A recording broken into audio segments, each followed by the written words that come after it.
How's it going, guys? Today I'm going to show you guys how to test as well as identify the terminals on 3 and 4 terminal relays. Here's a 4 terminal relay. 1, 2, 3, 4. There you go, 4 terminals. This other one just has 3. 1, 2, 3. If you watched my previous video on relays, I used the starter relay as an example, and it's also a 4 terminal relay, but all relays are essentially the same. You have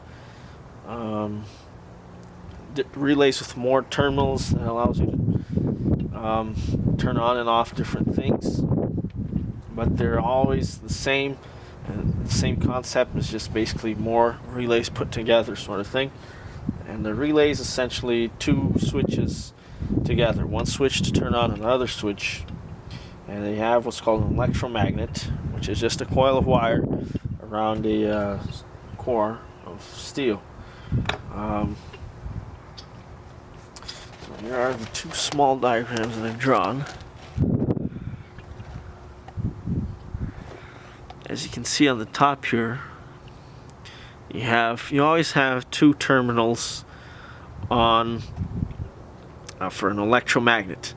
The only difference with the 3 terminal is that instead of it having a separate terminal for the electromagnet, it shares the terminal with the output switch. So basically, the electromagnet, you need positive and negative sort of thing to connect the positive of the battery to something else. That's the switch, that's the out here.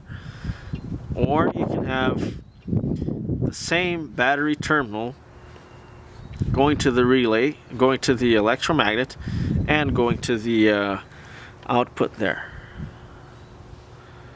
I'll just give you a second for you guys to look at that.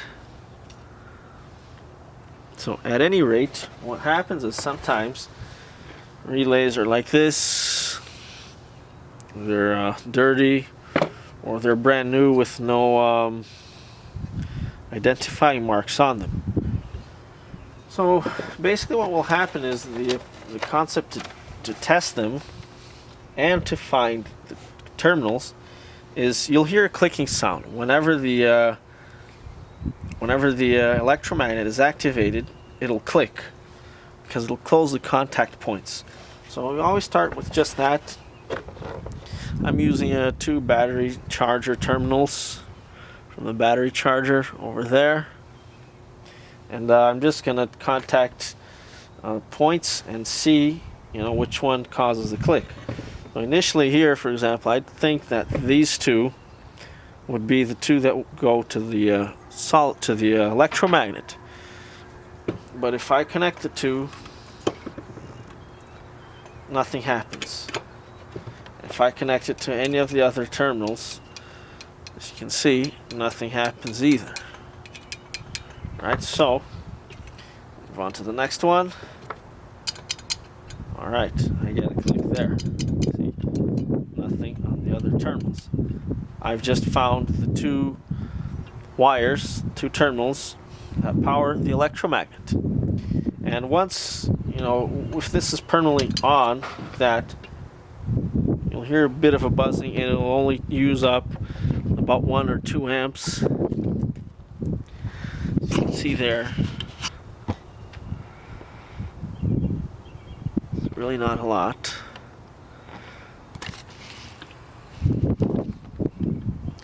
And there you have it. It doesn't work for anything else. As you can see, these are the only 2 terminals that work. So it would have been nice if they had used the 2 terminals that are together and leave the odd one out for the output, but unfortunately they didn't do it that way. So now that I've identified these 2, once again, here's that clicking sound. That means this relay is working, and I found the 2 terminals. It doesn't matter which way I connect these. There's no polarity. Polarity doesn't matter. Now it will matter. It will matter on the 3 terminal, because here the terminals aren't shared. a positive terminal, you have just two separate electromagnets, just completely separate from the output terminals. And when I connect these two, I'm going to connect this point to be connected to the other point, right? And once again, it wouldn't matter which way I connect them. However, this side here, it has a fuse, so this one is the one that comes directly from the battery. The advantage of this relay over the other one is that with the separate terminal, it's a little bit easier to control things, and I can run. We actually have two wires that control the electromagnet. We can either turn the positive side off or the negative side off. Whereas if we just have this one, we only have one terminal to connect it. So the 4 terminal is used on the overdrive because we can connect one terminal from the ignition switch so that when you turn the car off, it turns this terminal off. The other terminal is connected by the governor, and it only activates mechanically once it reaches a certain speed.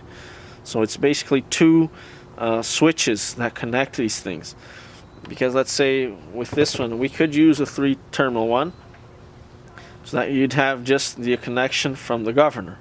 But if one day the governor, for whatever reasons, gets stuck, whatever happens, then it'll keep the relay permanently on even though the car is off. It could happen, and it'll drain the battery. But I don't think that's rarely the case, I would think. But okay, so let's move on to the 3-terminal. Same thing, let's find which 2 wires activate the electromagnet. I haven't tested it yet, so I don't know if it's working or not.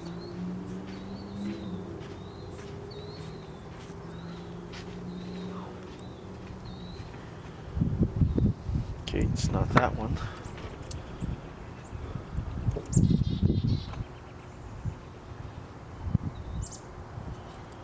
I guess it's not working.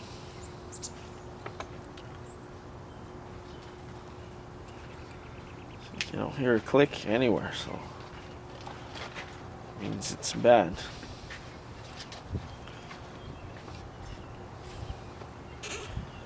By the way, if you're using these clamps here, just make sure that these parts here are clean, because sometimes, actually lots of times, they'll have junk or just corrosion on them and you won't get a good contact.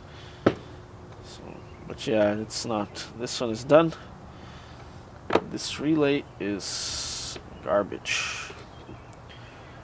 Well, we could possibly fix it. So. It's not usually worth fixing these things, especially if they're plastic. It's really hard to open them. They don't have like that starter relay. It had rivets, which I then replaced by nuts and bolts that you can actually disassemble it. This one here, the steel housing is actually crimped around this plastic part here, so it is a bit of a pain in the ass to fix them if you wanted to open them.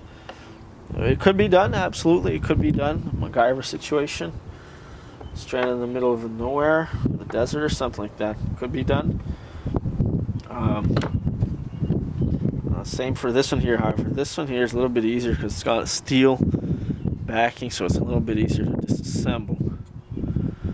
You can't identify the terminals just by looking at them. Some of them actually have the terminals labeled, so BAT for battery, F for field, OD for overdrive, or whatever. But you don't have. This one was actually the original part used for the overdrive. It was a good price. These things, as you can see, it's really big. The bigger the better. That's sort of what I think. It's my reasoning. Bigger the better. And we could equally just have used a starter relay instead of this one. Still the same thing, just the amperage is different. The other one is much more heavy duty, designed for over 100 amps. This one is just lower amperage because it's just for the overdrive solenoid, not the starter motor. once again, the starter motor is what takes up most of the electricity in the car. It's the most powerful electrical component of the car.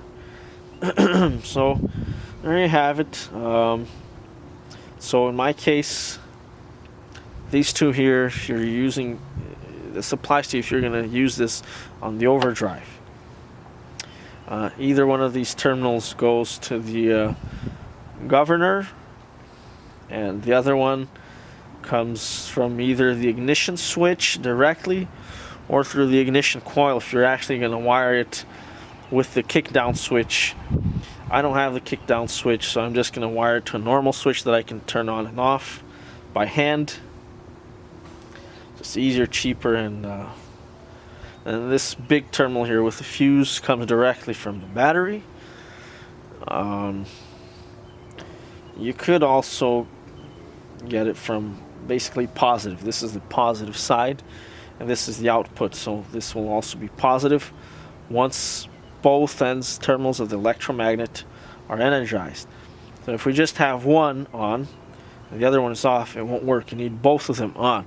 So that's the main difference between these two. Once again, this one just needs one wire to turn it on. Right? So one is from the battery, the other one is the output, which it gets connected to the battery, and the other one is a switch wire. That's what I call it, a switch wire. This is one you actually need a switch to turn it on or off. It'll turn the relay on or off, and it'll connect these two together if it's on. So I think we've covered pretty much it. Oh yeah, one more test. Let's do the last test. This one I determined that it's not working. We're gonna do the test to see if the output is working. Sometimes you can have the electromagnet working, but for whatever reason the contact points are dirty or worn out, and electricity is not being able to flow through. Shouldn't be the case because this is brand new, but let's look. So connecting it on there. Just turn the charger off so that I don't arc terminals.